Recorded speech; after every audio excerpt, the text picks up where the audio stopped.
नमस्कार साथियों, स्वागत है आप सभी का गुरु स्टडी पॉइंट में। आज हम सब पढ़ने वाले हैं क्लास 10वीं के हिंदी विषय के चौथा चैप्टर, जिसका नाम है नाखून क्यों बढ़ते हैं। और इसका जो लेखक है वो है हजारी प्रसाद द्विवेदी। आज इसी चैप्टर के 30 VBA प्रश्न उत्तर को पढ़ने वाले हैं। आज हम सब इसी चैप्टर के 30 VBA प्रश्न उत्तर को पढ़ने वाले हैं, जो कि हर एक साल 10वीं के एग्जाम में पूछे जाते हैं। तो बने रहिएगा हमारे साथ वीडियो के लास्ट तक। चलिए पहले प्रश्न उत्तर को देखते हैं। हमारा पहला प्रश्न है, लेखक के अनुसार मनुष्य के नाखून किसके जीवंत प्रतीक है। लेखक के अनुसार मनुष्य के नाखून किसके जीवन प्रतीक है, जीवंत प्रतीक है। आपका ऑप्शन है मनुष्यता के, बी सभ्यता के, पांचवी वृत्ति के, यदि सौंदर्य के। तो इसका सही जवाब हो जाएगा पांचवी वृत्ति के। सही जवाब हो जाएगा सी नंबर, पांचवी वृत्ति के। सही जवाब हो जाएगा सी नंबर। अगला प्रश्न है, हजारी प्रसाद द्विवेदी का जन्म कब हुआ। हजारी प्रसाद द्विवेदी का जन्म कब हुआ। आपका ऑप्शन है ए 1907 में, बी 1906 में, या सी 1905 में, या डी 1904 में। तो इसका सही जवाब हो जाएगा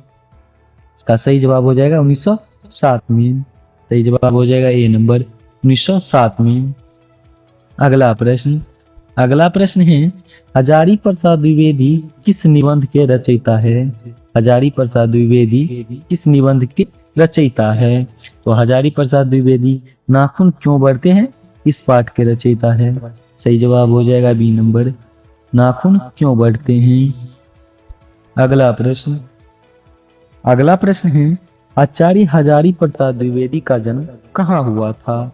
आचार्य हजारी प्रसाद द्विवेदी का जन्म कहाँ हुआ था। इसका जन्म उत्तर प्रदेश में हुआ था। सही जवाब हो जाएगा ए नंबर, उत्तर प्रदेश। सही जवाब हो जाएगा ए नंबर, उत्तर प्रदेश। अगला प्रश्न है 5 नंबर, आचार्य हजारी प्रसाद द्विवेदी की मृत्यु कब हुई। आचार्य हजारी प्रसाद द्विवेदी की मृत्यु कब हुई। तो हजारी प्रसाद की मृत्यु सन 1979 ईस्वी में हुई थी। सही जवाब हो जाएगा सन 1979 ईस्वी। अगला प्रश्न है, नाखून क्यों बढ़ते हैं किस प्रकार का निबंध है। नाखून क्यों बढ़ते हैं वो किस प्रकार के निबंध हैं। आपका ऑप्शन है भावात्मक, बी विवरणात्मक, सी ललित, या डी विवेचनात्मक। इसका सही जवाब हो जाएगा ललित। सही जवाब हो जाएगा सी नंबर, ललित। अगला प्रश्न है, नाखून क्यों बढ़ते हैं गद्य की कौन सी विधा है। नाखून क्यों बढ़ती है गद्य की कौन सी विधा है। आपका ऑप्शन है ए वैचारिक निबंध, बी शोध परक निबंध, सी आलोचनात्मक निबंध, या डी ललित निबंध। इसका सही जवाब हो जाएगा ललित निबंध। सही जवाब हो जाएगा डी नंबर, ललित निबंध। अगला प्रश्न है, अनाम दास का पोथा साहित्य किस विधा की रचना है। अनाम दास का पोथा साहित्य की किस विधा की रचना है। आपका ऑप्शन है कहानी, उपन्यास, निबंध, या नाटक। इसका सही जवाब हो जाएगा उपन्यास। सही जवाब हो जाएगा बी नंबर, उपन्यास।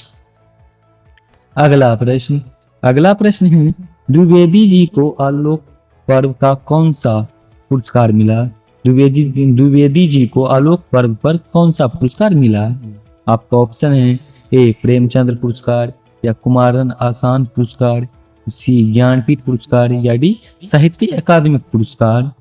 इसका सही जवाब हो जाएगा साहित्यिक अकादमिक पुरस्कार। सही जवाब हो जाएगा डी नंबर, साहित्यिक अकादमिक पुरस्कार। अगला प्रश्न है, कालिदास की लालित्य योजना किनकी रचना है। कालिदास की लालित्य योजना किसकी रचना है। वो है हजारी प्रसाद द्विवेदी जी की। कालिदास की लालित्य योजना हजारी प्रसाद द्विवेदी जी की है। सही जवाब हो जाए सी नंबर। अगला प्रश्न है, मनुष्य को नाखून की जरूरत कब थी। मनुष्य को नाखून की जरूरत कब थी। आपका ऑप्शन है ए जंगली जीवन में, बी शिक्षित जीवन में, या सी अशिक्षित जीवन में, डी अविकसित जीवन में। इसका सही जवाब हो जाएगा जंगली जीवन में। मनुष्य को नाखून की जरूरत जंगली जीवन में थी। सही जवाब हो जाएगा ए नंबर, जंगली जीवन। अगला प्रश्न है, असुरों के पास नहीं थे।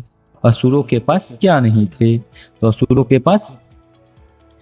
पास लौह के अस्त्र नहीं थे। सही जवाब हो जाएगा डी नंबर, लौह के अस्त्र।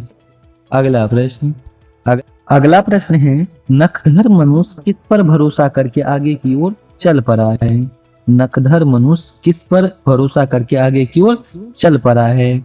आपका ऑप्शन है ए स्वयं पर, बी देवताओं पर, या सी पाषाण अस्त्र पर, या डी एटम बम पर। तो इसका सही जवाब हो जाएगा वो होगा एटम बम पर।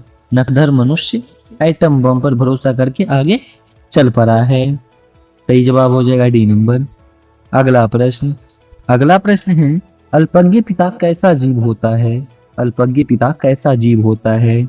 आपका ऑप्शन है ए दयनीय, बी बहादुर, सी अल्पभाषी, या डी मृदुभाषी।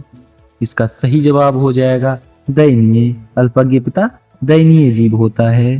सही जवाब हो जाएगा ए नंबर, दयनीय। अगला प्रश्न है, दघीची की हड्डी से क्या बना है? दघीची की हड्डी से क्या बना है? तो दघीची की हड्डी से इंद्र का वज्र बना है। सही जवाब हो जाएगा बी नंबर, इंद्र का वज्र। अगला प्रश्न है, कामसूत्र किसकी रचना है? कामसूत्र किसकी रचना है? तो कामसूत्र वात्स्ययन की रचना है। सही जवाब हो जाएगा ए नंबर, वात्स्ययन। अगला प्रश्न है, पहले के मनुष्य नाखून क्यों बढ़ाते थे? पहले के मनुष्य नाखून क्यों बढ़ाते थे? वो अपनी रक्षा के लिए बढ़ाते थे। पहले के मनुष्य नाखून अपनी रक्षा के लिए बढ़ाते थे। सही जवाब हो जाएगा ए नंबर, अपनी रक्षा के लिए। अगला प्रश्न है, अंग्रेजी भाषा के पत्र इंडिपेंडेंस की घोषणा कब हुई? अंग्रेजी भाषा के पत्र इंडिपेंडेंस की घोषणा कब हुई? तो इसकी घोषणा 15 अगस्त को हुई थी। सही जवाब हो जाएगा बी नंबर, 15 अगस्त। सही जवाब हो जाएगा बी नंबर। अगला प्रश्न है, अपने ही अधीन रहना को अंग्रेजी में हम क्या कहते हैं? अपने ही अधीन रहना को अंग्रेजी में हम क्या कहते हैं? तो अपने ही अधीन रहना को अंग्रेजी में हम कहते हैं सेल्फ डिपेंडेंस। सही जवाब हो जाएगा डी नंबर, सेल्फ डिपेंडेंस। अगला प्रश्न है, देवताओं के राजा का वज्र कौन से मुनि की हड्डियों से बना है? देवताओं के राजा का वज्र कौन से मुनि की हड्डियों से बना है? तो दघीची मुनि की हड्डियों से बना है। सही जवाब हो जाएगा सी नंबर, दघीची मुनि। अगला प्रश्न है, कल्पलता किसकी रचना है? कल्पलता किसकी रचना है? तो कल्पलता हजारी प्रसाद द्विवेदी जी की रचना है। सही जवाब हो जाएगा ए नंबर, हजारी प्रसाद द्विवेदी। अगला प्रश्न है हमारा, कितने वर्ष पहले का भारतवासी नाखूनों को जम के संवारता था? कितने वर्ष पहले भारतवासी नाखूनों को जम के संवारता था? आपका ऑप्शन है ए 1000 वर्ष पहले का, बी 2000 वर्ष पहले का, सी 500 वर्ष पहले का, या डी 200 वर्ष पहले का। तो इसका सही जवाब हो जाएगा 2000 वर्ष पहले का व्यक्ति। सही जवाब हो जाएगा बी नंबर, 2000 वर्ष पहले। अगला प्रश्न की ओर बढ़ते हैं। अगला प्रश्न है, मनुष्य को सुखी बनने हेतु भौतिक संसाधनों की वृद्धि करने की सलाह कौन लोग देते हैं? मनुष्य को सुखी बनने हेतु भौतिक संसाधनों की वृद्धि करने की सलाह कौन लोग देते हैं? तो आपका सही जवाब हो जाएगा नेता लोग मनुष्य को सुखी बनने हेतु भौतिक संसाधनों की वृद्धि करने की सलाह देते हैं। सही जवाब हो जाएगा सी नंबर, नेता। अगला प्रश्न हमारा, देश की आजादी के लिए हजारी प्रसाद द्विवेदी जी ने अपने निबंध में किस शब्द को उपयुक्त बताया है? देश की आजादी के लिए हजारी प्रसाद द्विवेदी जी ने अपने निबंध में किस शब्द को उपयुक्त बताया है? आपका ऑप्शन है ए अधीनता, बी स्वाधीनता, सी उन्मुक्त, या डी उच्छृंखलता। इसका सही जवाब हो जाएगा स्वाधीनता। सही जवाब हो जाएगा बी नंबर स्वाधीनता।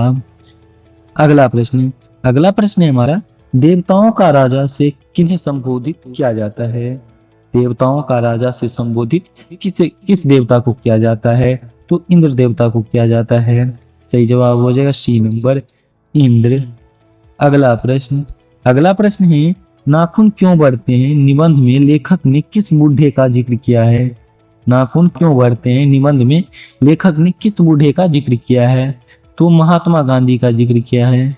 सही जवाब हो जाएगा सी नंबर महात्मा गांधी। अगला प्रश्न है, गौतम ने कहा था कि मनुष्य की मनुष्यता है। गौतम ने कहा था मनुष्य की मनुष्यता है सभी के दुख सुख को सहानुभूति के साथ देखना। इसका सही जवाब हो जाएगा ए नंबर, सभी के सुख दुख को सहानुभूति के साथ देखना। अगला प्रश्न है, नाखून क्यों बढ़ते हैं निबंध में निबंधकार का कौन सा दृष्टिकोण प्रकट होता है? नाखून क्यों बढ़ते हैं निबंध में निबंधकार का कौन सा दृष्टिकोण प्रकट होता है? तो मानववादी प्रकट होता है। सही जवाब हो जाएगा मानववादी दृष्टिकोण, बी नंबर आपका सही हो जाएगा। अगला प्रश्न है, नाखून क्यों बढ़ते हैं निबंध नई पीढ़ी में कैसा भावना जगाता है? नाखून क्यों बढ़ते हैं निबंध नई पीढ़ी में कैसा भावना जगाता है? आपका ऑप्शन है सांस्कृतिक आत्मगौरव, बी स्वाधीनता, सी देशभक्ति, यदि देवत्व। इसका सही जवाब हो जाएगा सांस्कृतिक आत्मगौरव। सही जवाब हो जाएगा ए नंबर सांस्कृतिक आत्मगौरव। अगला प्रश्न है और अंतिम प्रश्न, हिंदी साहित्य का आदिकाल के रचनाकार कौन है? हिंदी साहित्य का आदिकाल के रचनाकार कौन है? तो है आचार्य हजारी प्रसाद द्विवेदी जी। सही जवाब हो जाएगा बी नंबर आचार्य हजारी प्रसाद द्विवेदी। आज का प्रश्न उत्तर इतना ही, मिलते हैं अगले चैप्टर के प्रश्न उत्तर के साथ। तब तक के लिए जय हिंद जय भारत।